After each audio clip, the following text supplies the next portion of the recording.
నమస్కారం. నా పేరు విజయ రఘునరేష్. రైతుల జిల్లాలో కాపునాడ అధ్యక్షుడిగా ఉన్నాను. కూటమి ప్రభుత్వం ఇటీవల విడుదల చేసిన రాష్ట్ర బడ్జెట్లో కాపు కార్పొరేషన్కి రావాల్సిన నిధులు పూర్తి స్థాయిలో విడుదల చేయకపోవడంతో కొంత అనిశ్చిత పరిస్థితులు నెలకొని ఉన్నాయి.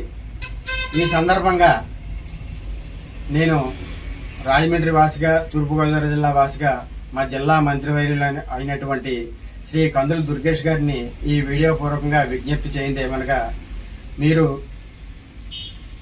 రాష్ట్ర కేబినెట్లో కీలక స్థానంలో ఉన్నారు కనుక, కాపు సామాజిక వర్గం నుంచి మంత్రిగా ఉన్నారు కాబట్టి మీరు మీ సహచర కాపు మంత్రివర్యులను అలాగే సహచర కాపు శాసనసభ్యులను సమన్వయం చేసుకుని ఈ విషయమై గౌరవ ముఖ్యమంత్రి చంద్రబాబు నాయుడు గారితోనూ అలాగే గౌరవ ఉప ముఖ్యమంత్రి పవన్ కళ్యాణ్ గారితోనూ సమావేశం అయ్యి ఈ విషయాన్ని వారి దృష్టికి తీసుకెళ్ళి వీలైనంత త్వరగా కాపు కార్పొరేషన్కి ఏవైతే నిధులు పూర్తి స్థాయిలో రావాల్సి ఉన్నాయో అవి రాబట్టేందుకు కృషి చేస్తారని కోరుకుంటూ, గతంలో రాజమండ్రిలో కాపు కమ్యూనిటీకి మరి మేమందరం ఎంతో కృషి చేసాం కమ్యూనిటీ భవనం స్థలం కోసం.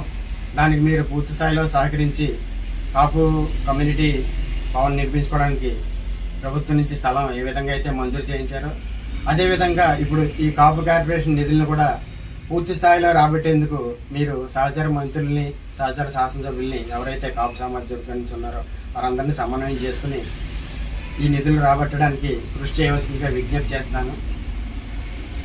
మరి తప్పక ఈ కార్యం మీరు నెరవేరుస్తారని మేము ఆశిస్తున్నాం. ఎందుకంటే మీరు తరచుగా ముఖ్యమంత్రి గారితోనూ ఉప ముఖ్యమంత్రి గారితో సమావేశం అవుతారు కదా, కాబట్టి మీకు అవకాశం ఉంది కాబట్టి మిమ్మల్ని ఈ విధంగా విజ్ఞప్తి చేస్తున్నాం. చివరిగా మీదైన శైలిలో ఈ కాపు కార్పొరేషన్కి మీ శైలిలో కాపు కార్పొరేషన్ రావాల్సిన నిధులన్నీ కూడా రాబట్టవలసిందిగా ప్రభుత్వం నుంచి నిధులు కేటాయించవలసిందిగా ఈ వీడియో ముఖ్యంగా మీ విజ్ఞప్తి చేస్తున్నాను. ఉదయ రఘునరేష్, రాజమండ్రి, కాపునాడు.